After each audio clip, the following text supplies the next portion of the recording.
Hello, Assalamu alaikum everybody. Hope you're all safe, sound, and healthy. And there is still a whole week to go with this heat where it literally feels as if we are next to a huge sauna that has a burning pit in it. Yeah, it's as if we're inhaling smoke all around us, as if we're literally in fire, as in the pit of fire, but the flames are not yet surrounding us, but the smoke and the ashes are. You know what I mean? I don't know if you know what I mean, but anyway. And at the same time, it's as if we're in this sauna. So it's a weird mixture. I'm sure we're actually in hell, and I really do think that those of us who are already living in hell, I don't think God has a right to put us back in hell again. Seriously, those people who are actually enjoying their lives while screwing everybody else's lives up, they need to have a taste of hell, because in this world they sure ain't having it. Anyway, apart from that, the other thing that really pees me off, I don't know if I mentioned this before, but really pees me off when on YouTube, these journalists, so-called journalists, I'm going to call them so-called now because they're really peeing me off, although they really are journalists. But the point is, I hate their headlines, and every time I see a YouTube headline where there is great news, breaking news, great good news for Imran Khan, I'm like, oh, okay, I'm skipping that, because all they do is yap yap yap yap yap, and then yap yap yap yap yap, and then there is no point to get to, because I mean the whole point of that breaking news and that big great news, which is supposed to be a good news for Imran Khan, that never comes. What is it? I mean, that's your title. So what is the good news? I don't get it. It's the same news every day. So what's so good about it? It's nothing new here. This is why actually I'm not doing any podcast about Imran Khan at the moment, because listen, for 2 days, or at least for the past 15 hours or so, I've been listening to how the Supreme Court is rendering the case bogus, and it's rendering all the cases bogus. Guess what? I've been listening to that from day one too. The point is that the Supreme Court still doesn't seem to have made its decision. For the past 15 hours, I've been hearing that the Supreme Court is in session, and that the Chief Justice Bandial, that he is basically, he's basically commenting on the loopholes and the illegality of the trial, the whole trial process itself, the illegality of it, that was that was so conveniently just dramaed up, by Dilawar, who I'm really beginning to question Dilawar's qualifications as a lawyer, forget as a judge. I mean, did that guy even go to law school? But then, in Pakistan, there are so many people who are qualified on paper, but they know jack shit. You have so many computer engineers who are qualified on paper, but they don't know anything.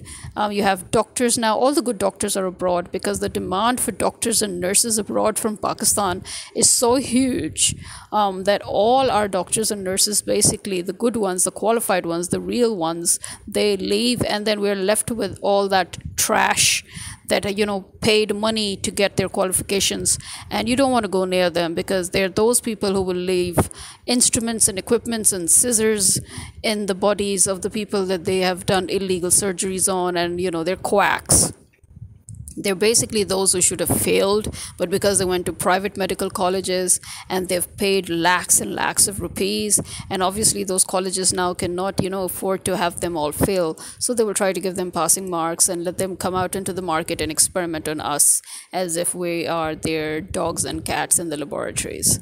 So we've got that going on, So I mean, nobody's qualified in Pakistan. In fact, the reason why we chose Imran Khan, the reason why we elected him, the reason why he was put into power was to eradicate all these evils from our society. The evil that was bred and given birth to by the British, and then bred by the Americans, to keep our society corrupted, so that our society should never rise, it should never attain its full sovereignty. Because you see, here's the thing, here's another question that we have this sort of a debate about Pakistan and how it is constitutionally built and founded without any bloodshed, and all the bloodshed that ensued after Pakistan was founded, after it was already put on the map, and that was basically because from the side of India, where they killed all the immigrants and they sent trains into Pakistan filled with bloody victims who were dead.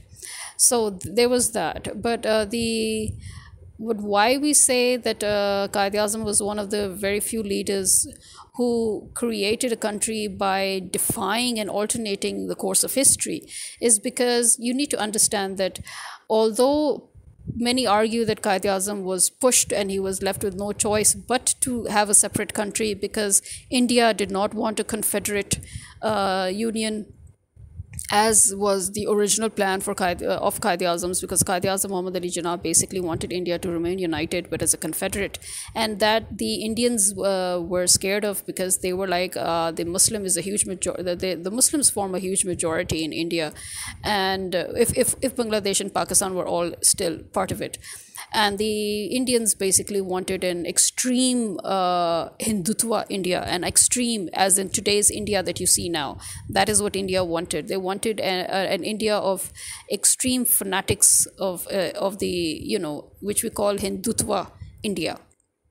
Where they just wanted Hindus to rule all over and maintain their caste system and hierarchy, where you have the untouchables and you have these and you have those, and so basically a system that was still based on their old unequal discriminatory hierarchy based system.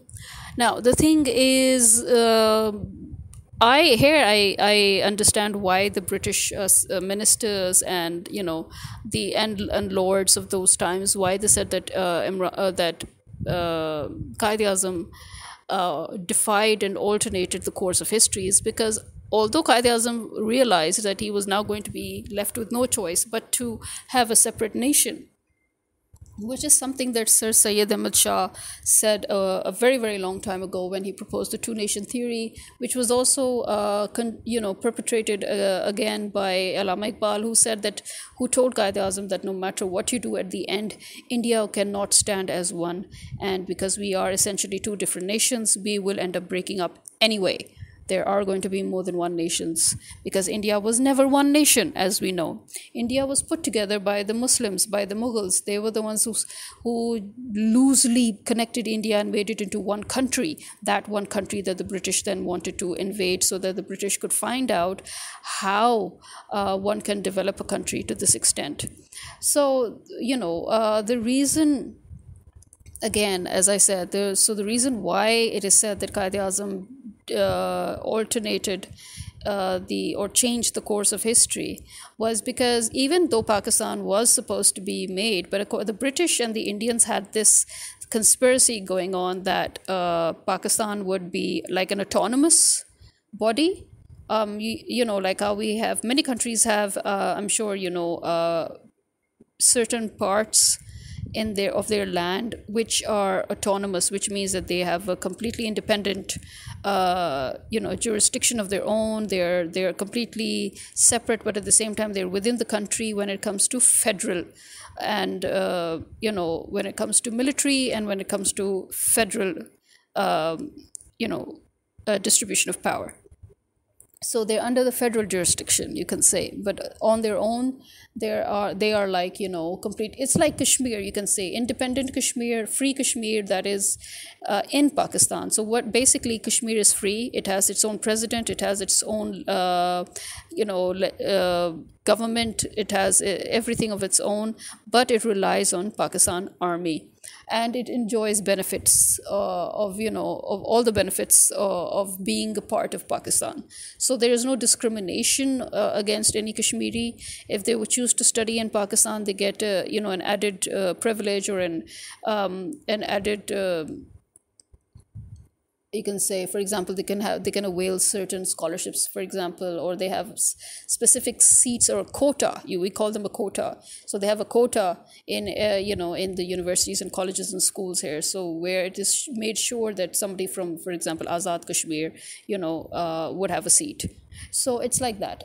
So basically, this is what the British had promised India that, we will basically make Pakistan like that, and we will, but at the end, Pakistan is just going to be a buffer state, because the Indians were scared of Afghanistan. Because as we know, the Afghanis, they are known for invading and encroaching upon spaces, and then, plundering and looting and all. They're known as land pirates. So these were people who nobody could really deal with. And so the British also, used to usually bribe the Afghanis to stay away. And that is why, just to keep India, safe, so that if there is any, any outpour, or, it would go straight into a buffer state, and that is Pakistan. But the how Qaid-e-Azam changed things is when he said, okay, fine, we will take Pakistan, but then we will make it a sovereign state. It's not going. So he just changed everything. He supposedly, they thought that, okay, he was going to fall into their trap, but he smelt their trap, and he, flipped it. He turned the tables over to the. So that is why, India and Britain and America are still, constantly crying blood, and they're trying to constantly derail Pakistan, that somehow they should manage to again invade Pakistan and put it back under them. Because Qaid-e-Azam had said that he was not going to stay under the British, and he was not going to have any position that would show that Pakistan is in any way under the British, even after getting independence. So to him, independence meant independence. And that is the technicality that people seem to fail to understand when people argue about how Qaid-e-Azam was pushed to me. Yeah, Qaid-e-Azam was pushed. He knew he was being pushed, but what did he do? He made the best out of that situation. He's like, okay, fine. You want us to have a buffer state? We're going to have a state, and it's going to be a completely independent sovereign state. And that is what happened. So that is why right from day one, the British, they had planted their traitors and fifth columnists in the army, especially. And that is why the army has always derailed the country, always stepped in, always interfered in politics. This is all thanks to the British, which obviously then they gave reins to America to continue with it.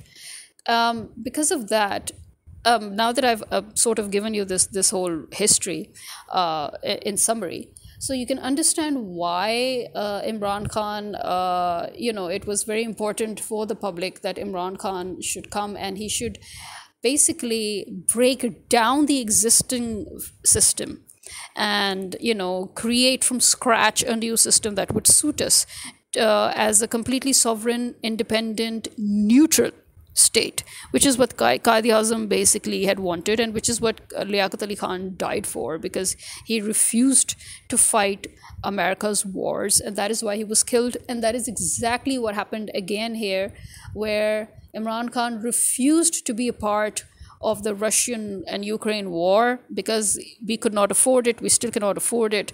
That is why he was removed unceremoniously, and America sent its minions and its pimps and its prostitutes here to to lick asses and to get things done for them, so that and now, as you can see, Pakistan is being forced by forced, I mean, because the public does not accept it. The legitimate government that was overthrown did not accept it, but the traitors are doing it. So that is why I'm saying Pakistan is being forced. Okay, we're being forced to get involved in the war, and we are supplying weapons to Ukraine through, obviously, some, I will refer to it as middleman.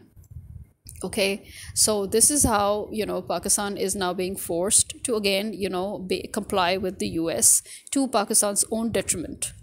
Now, remember that the US is the one that ignited the war. The US is the one that started the war using Ukraine's soil. And, Russia had no choice but to start the war. This is, again, something that the Western media is constantly covering up. Even on social media, when people talk about the Ukraine war and we stand with Ukraine and this and that, they fail to tell you the bare naked truth behind the war, and that is America used Ukraine's soil to attack Russia, and basically what Russia did was counterattack. And this is a fact. I don't care how anybody tries to change their narrative or whatever. This is the hardcore bare naked fact. Okay, live with it. If you can't, then go kill yourselves, because at the end of the day, once again, America is going to owe a huge apology to the world for what it's doing. Remember Vietnam, remember Iraq, remember how the American government has constantly lied to its people before waging wars, and the people need to be aware of this now. But actually, the people themselves are sick and tired of the American government and American establishment. As we know, America is basically worse than a third world country. If you look at their homelessness situation, their joblessness situation, their poverty situation, the fact that they have never really spent on their infrastructure compared to China. They're always, bitching about China. But okay, let's put it this way. Believe you me, the public in China seem to enjoy more rights, more freedom, and more opportunities than those in America. And America refers to itself as the richest country on earth. They're not. America, sorry, is not rich. Whatever is in America does not belong to America, and whatever is not in America, America is trying to steal anyway through wars. So you need to get that perception out of your head. America is not at all the richest country in the world. Okay, so again, boo-hoo. So basically, I mean, as I said, that's why I just avoid, I avoid all those stupid breaking news type headlines. I think to me, I would call these clickbaits. When you see these YouTubers, these journalists making such stupid headlines, कि बहुत बड़ी खुशखबरी, तो इमरान खान के लिए खुशखबरी, तो अब सुप्रीम कोर्ट ने ये कर दिया, तो सुप्रीम कोर्ट ने वो कर दिया. I've already said that all in English, so it doesn't matter if I'm saying it in Urdu all over again. These are just the headlines that I'm repeating in Urdu, which I've previously, as I said, already mentioned in English. And I mean, that's just BS. It just pees me off, and I just want to scroll forward, and I don't even go near those videos, even though they are from the journalists that I would usually listen to. But as soon as I see that headline, I'm like, okay, skip it. Because as I said, so Chief Justice Bandial is busy rambling on about how, there were loopholes and how it was illegal and how all the cases are bogus and this and blah, blah, blah, blah. When are you going to release the man? I'm waiting for that, okay? The minute the Supreme Court forces the establishment and the army to back off and to allow the court to implement its decision and that Imran Khan be set free, then I'm going to talk about it. Yes, then I'm going to do a podcast and I'm going to say, okay, finally we've got some good real news, and that is Imran Khan's free. But since I haven't got anything of the sort, so I'm sorry, I'm not going to talk about it. I'm not going to write a breaking clickbait type headline saying, oh, big news for Imran Khan. There are too many big news for Imran Khan already. I don't care about all those news. To me, the big news, the real news is when Imran Khan's actually out. Okay, that's what I'm waiting for. So everybody's wasting my time. I'm not going to waste anybody else's time. And that is basically why I am just, ranting in this episode, because while ranting about one point, I've actually forgotten the other point that forced me to pick up my phone and start recording this podcast. This was just one of the two things that I wanted to rant about. And imagine that I've actually, forgotten the other point, because that point was something that peed me off so much as well. So although actually there is also one other thing that I feel that I think that YouTube somehow in fact I got the news on Minds. I'm actually on Minds, which is another social media platform that is like Facebook, you can say, but over there, unlike Facebook, your posts get read by anybody and everybody across the platform. As you know, on Facebook, your posts only get read by 10% of your total audience, and that even usually not the audience that you wanted to reach to. But in Minds, there's no such thing. So But although I mean, so basically on Minds, I think there was this news about how YouTube was also going to censor certain videos, and that do not conform to whatever it is that the American establishment is probably trying to make it conform to. I don't know. So I mean, in other words, there's going to be censorship on YouTube. So I really don't know. But I do know that there are some of my stuff seems like it doesn't even come across my subscribers, and I have very few subscribers. As you know, I have not worked on building my YouTube. I literally started working on my YouTube like a few months ago, and I have not done any PR for it. I have not advertised it, or anything.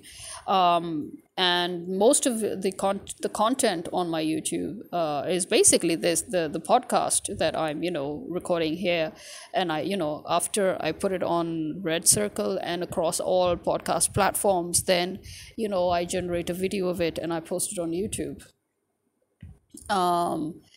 The other stuff, the other content on my YouTube are to do with my language coaching, to do with spoken English and French and Urdu and languages and multi-language and diversity and stuff.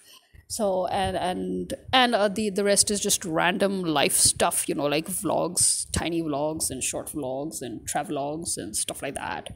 So I mean, yeah, I'm not I haven't really done much. So it's purely organic, my work on YouTube. But as I said, I've noticed that there are a few of my videos that my subscribers even don't seem to have realized or noticed that they are out. So yeah, there is something going on with YouTube. I don't know what it is. So I'm beginning to worry about that. At least on that platform, it was not before disturbing. It wasn't really messing with us or uploading videos, but now I think it's going to start messing with us. So that was another thing that sort of became a bit of a concern. But as I said, I don't really care. The only reason I am on social media is because I'm being forced by my students, to keep a presence. But to be honest, I have not seen any positive results or consequences to it.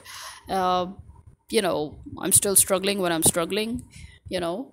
And I mean, I don't see any benefits or any advantages going on here. Uh, uh, Plus, my flu is almost gone. I'm calling it the flu because seriously, this is not some regular common cold. The aches and pains that I've gone through and I'm still going through, and my head, especially, that is pounding as if there is like literally a nerve or a wire that is from one end to the other end of my head, just trying to slice through. I don't know. That's the only way I can describe that pain. So it's a bit difficult to talk even now. If I talk too much, then my throat starts, sort of acting up. So yeah, the other point that I wanted to rant about, I've totally forgotten, seriously. So I think this will be it for now. Um, I am just waiting for the actual news that Imran Khan's out, and to be honest, I am not expecting it because let's be real. How many decisions of the Supreme Court have actually been implemented or respected? By the establishment of the army or the illegal government. We are under America's colonization right now. We are under American government, believe it or not, accept it or not, acknowledge it or not. That is why even our laws are not being respected. Our whole system is not being respected. Our whole country is basically at the mercy of a foreign entity. And yes, there have been rallies. There are car rallies that came out in protest, supporting Imran Khan. There are people out every day. But as I said, I don't think protests and rallies are going to help this time. I think people really need to be vicious, cruel, and we need to give these people a very cruel and unusual punishment. The army, the establishment, and the illegal government, because at the end of the day, they're outsiders and they're traitors and they're not one of us. and they need to be killed. They need to be hanged.